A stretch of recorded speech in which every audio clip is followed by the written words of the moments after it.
Hey peeps, I thought I'd start doing a video.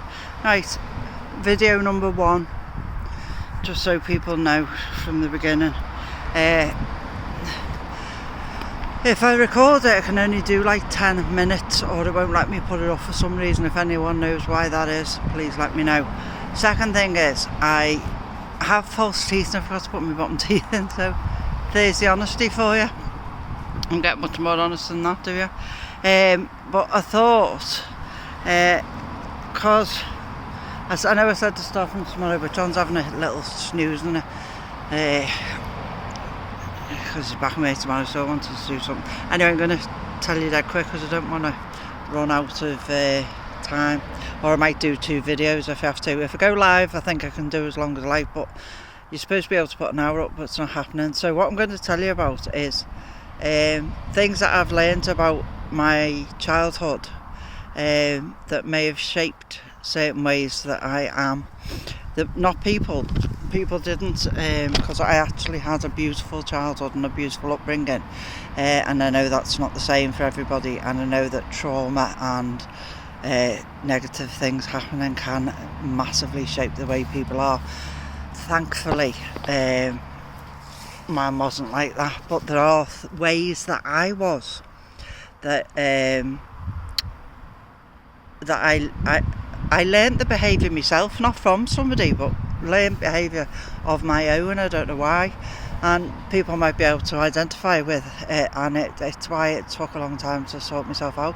So basically I was the youngest of 5 kids in a Catholic family home where 2 of our uncles lived with us as well, so it was always a busy house actually, growing up, being the youngest of all that family, then mum, dad, 2 uncles and 5 kids. I was very babied, very mollycoddled, and I played on that. I know I played on that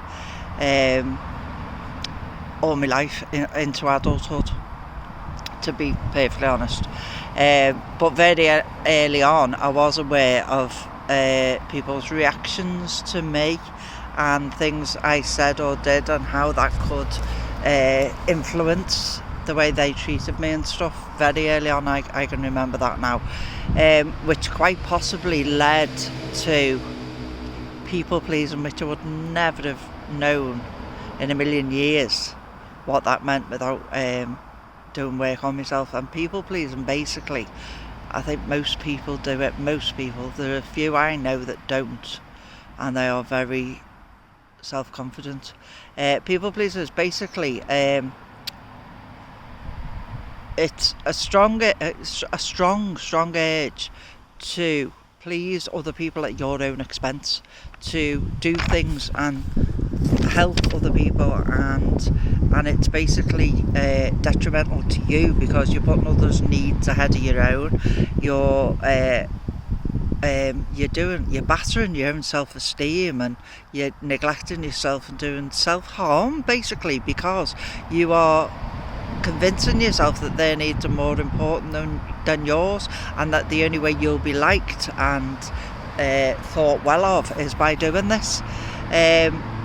Now obviously as a young kid I had no idea that that's what I was doing, but when I look back on it now, I was doing it to the point that I would, because I had all these older siblings and adults around me, I would take on their views and opinions and believe they were mine. I'd hear them talk about something where they had political beliefs in something, or moral beliefs in something, and so then I would have them, and I would talk like I knew what I was talking about, and I didn't know any idea. I didn't even know me. I didn't know what I believed in or what I was, because I just adapted myself to them. So I didn't really have a clue who I was, what I thought, what I believed in, and I had no clue. I think as growing up, it made me feel, now when I look at it, quite a weak person, that there wasn't very much to me, to weak and boring, if you get me, that other people were so much more interesting than me, and had more to say than me. And when I was growing up, I'd say the house was busy. First of all, there was my elder sister who used to have a few friends round and friends that would stay over and stuff, and we used to laugh and joke and say my mum would come down and not know who was asleep on the couch or be stepping over people and stuff like that. And then when my younger siblings, not younger than me obviously, but you know, the closest to me, because my elder sibling's 10 years older than me, you know, it's quite a big gap. The next two, my brother and my sister, when they were in the teens, like every Sunday it would be open house at our house, and you'd have an absolute humdrum of teenagers coming and going all day long. And you know, my mum and dad liked it that way, because it meant that it was going on in their house. You know, they knew where the kids were, they were safe, and they knew who they were mixing with, and it was really lovely. And I think for a lot of that time I sort of sat on the sidelines observing life happening. I would have only been probably 8, 9, 10 at those times, you know. And I think I discovered, to try and make myself more interesting, not boring, and to get attention and to people please, to get louder and be entertaining, and just be something that wasn't actually truly spiritually me. And that was the basis of my growing up then. I actually always loved to be the one who did the unusual, or said the unusual, or was you know, more outrageous than other people, or you know, whatever. And as it turned out, you know, getting pregnant at 15, I was quite more outrageous than other people. By the time I got to secondary school though, this must have all been quite well embedded in me. And I'd make friends quite easily, and I'd like to be the class clown, like lots of us are, you know. It got you positive attention, and you know, people laughed and enjoyed your company and stuff like that. But I'd kind of make friends with people, and then they'd all invite people home. They'd go back to their houses, and the people that I made friends with all seemed to have these lovely big posh houses, and spotlessly clean, and you know, the mum and dads were young, and I actually ended up not staying friends with them, because my mum and dad were quite old. Mum was 38 when she had me, 45 my dad was. So by the time I was 14, they were getting on, you know.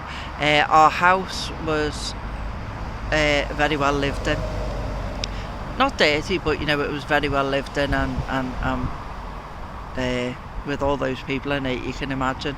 And so I was embarrassed to take people home, and so when it came to them saying, oh, it's our turn to come to yours, I'd not be the friend anymore, so I didn't have to do it. So that kind of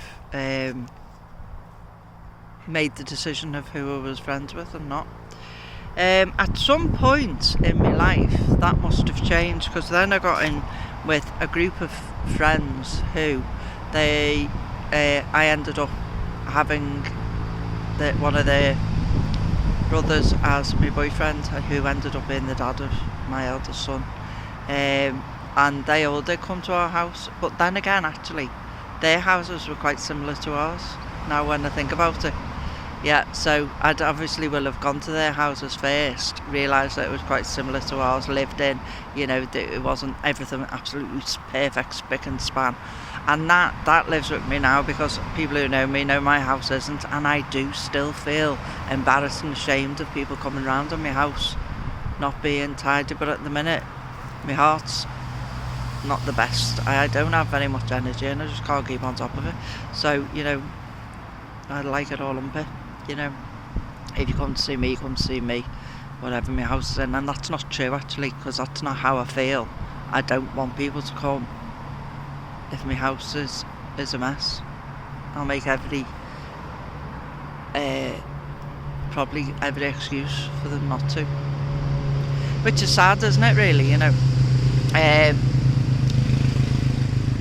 And I think again that's all about trust, self-esteem,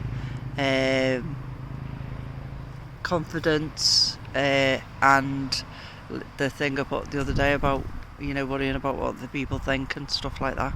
And generally I don't normally, but yeah. So anyway, that's where I got up to. I met this group of friends, met one of the friends' brothers and started going out with them, and I got pregnant, and I was at 15, and that's where I'm going to leave that up to today, because I can only get like about 10 minutes and I'm on that now. But yes, I'm still saying as well. That leaves a lot in there, you know, people pleasing, taking on other people's thoughts and beliefs, and not knowing who you are, self-esteem on the floor. Lots of issues there that can be thought about, ask questions, or we can talk some more about. So if anybody does want to talk about any of them, because a lot of that led on to other behaviours as I got older, just give me a message, leave a comment and say you'd like to elaborate on some of it, because I have looked into all these things and read up on them, and done work on them and on myself. I'm going to leave it there now, because otherwise I'm not going to be able to post it. I'm not good at this lark, but look how beautiful it is again. So lucky. Speak soon. Bye.